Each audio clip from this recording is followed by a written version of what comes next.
Hello, my name is David Velez, and I will be showing you guys my drug for my molecular portfolio, which is Lescol, also known as fluvastatin sodium. And I'm going to start us off by just drawing it out. Ignore my first failed attempt of drawing it out. We don't talk about that. So we start off with one single bond right here real quick.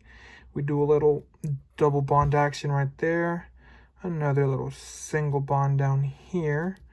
Then we do another double bond coming across, single bond, and double bond. After that, we do one single bond up here coming to fluorine with its lone pairs. Then we do another single bond coming down, which then breaks down to BAM. A little double bond right there. A little single bond this way. And then we just enclose this up into like a little house. Bam, single bond coming into nitrogen in here.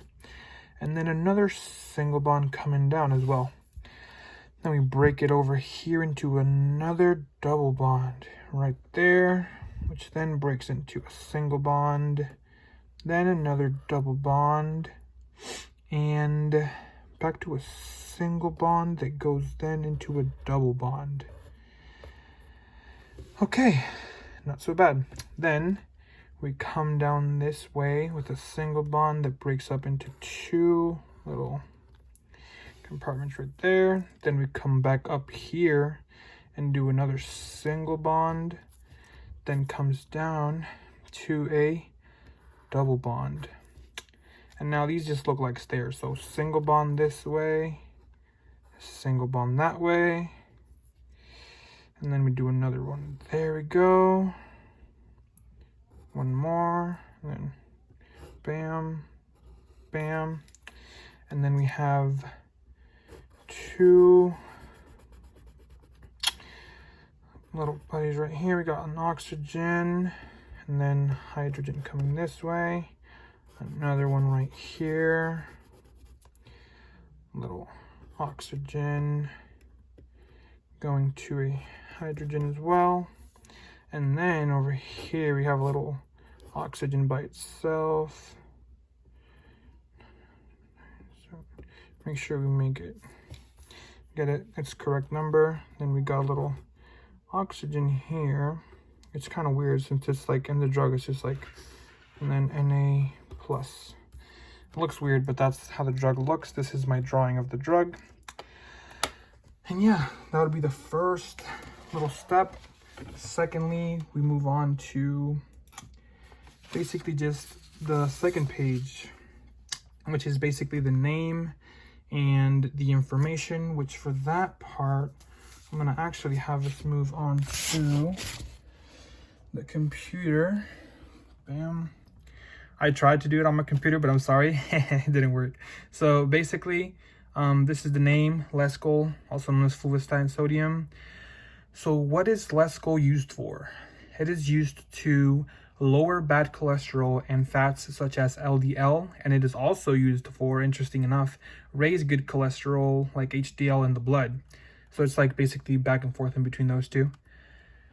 When should you not take this drug? So you should not take this drug if you are breastfeeding or if you have a liver disease. And then some interactions it has with other drugs include colchicine, daptomycin, gemfibrozil, and phenytoin. I'm so sorry if I did not say any of those names correctly. And then something interesting I found about this drug is that it has lower risk of muscle problems than other statin drugs. And I have found this interesting because I didn't even know some like even risk having muscle problems and all that stuff. So I find that a bit interesting. So then yeah, our third page would be just basically the same drawing that I just recently did.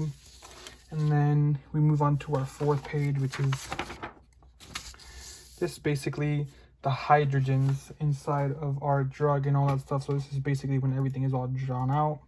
But I have a better version of it here in MoView. So we have the drug with all of its hydrogens and everything marked. And we also have the little 3D version right here as well if you're into like looking at it like that.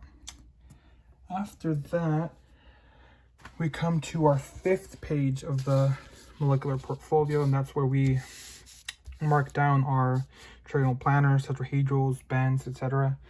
In my case, that's basically all I had. I had a bunch of trigonal planars and like a couple tetrahedrals and like 2 bends right here. These are the 2 bends.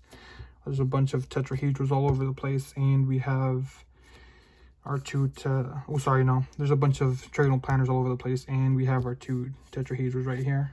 And that's about it for that case. Then we move on to the calculations, which is in our 6th page, which is the molar mass of our drug. Oh, sorry, of my drug, Lescal. So in Lescal's case, we have we have 24 carbons, 25 hydrogens, 1 fluorine, 1 nitrogen, 1 sodium, and then 4 oxygens. So for our molar mass, we basically just have to calculate like the mass of each of these elements. So carbon is 12.011, and then we multiply that by the amount that we basically have in our drug, which is 24. So we'd multiply the carbons by 24, the hydrogens by 25, the fluorine, since there's only 1, we just do 1, nitrogen as well as only 1, and then so on and so forth. And then to get our molar mass, we just have to add all these together as we did right here, and then this is our molar mass for our drug. Moving on, we have on page 7, which is just hydrogen bonding, which is just us putting in our little water molecules on this molecule that we got right here. And yeah, basically I believe we have 9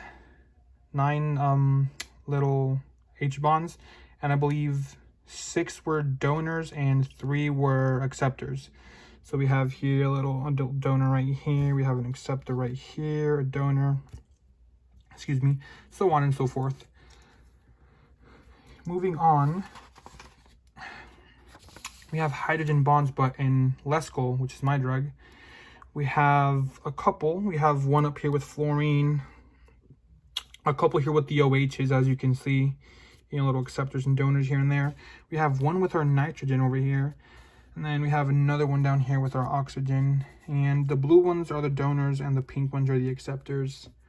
And then moving on, for our 9th page, we are going to be talking about polarity and solubility. So Lescal or fluvastatin, it is indeed soluble in water. After some research, I found out it is soluble in water, and it is also soluble in ethanol and DMF. And when it comes to polarity, we have 1 little polar right here going to the fluorine. We have like 2 down here, which is like the hydrogen going to the oxygen, the hydrogen also going to the oxygen, and another one right here, which is the hydrogen going to the oxygen, and over here the same thing, hydrogen to oxygen. And that's about it for our polarity on this drug, and the solubility as well. And then last but not least, we have our solution calculations.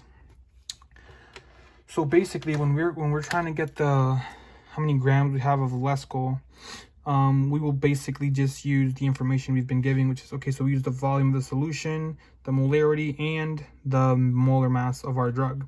So basically, to get it, we just multiply the molar mass of our drug times the molarity times the volume of the solution, but we need to change the volume of the solution from milliliters to liters, which we did up here. And then that's how we get our answer in grams. And then here's a little explanation if you would like to, and you can pause the video and read this if you'd like. It's just basically talking about like why it's like that. And then for our second question right here, we'd basically just take the 3.0%, multiply that by the 2.0 milliliters divided by 100, which would give us 0.060. But to get our actual answer into milligrams correctly, we'd have to multiply 0.060 grams times 1,000 to get 60 milligrams. And that's how we find out that 2.0 milliliters of a 3.0% solution contains 60 milligrams of Lescal.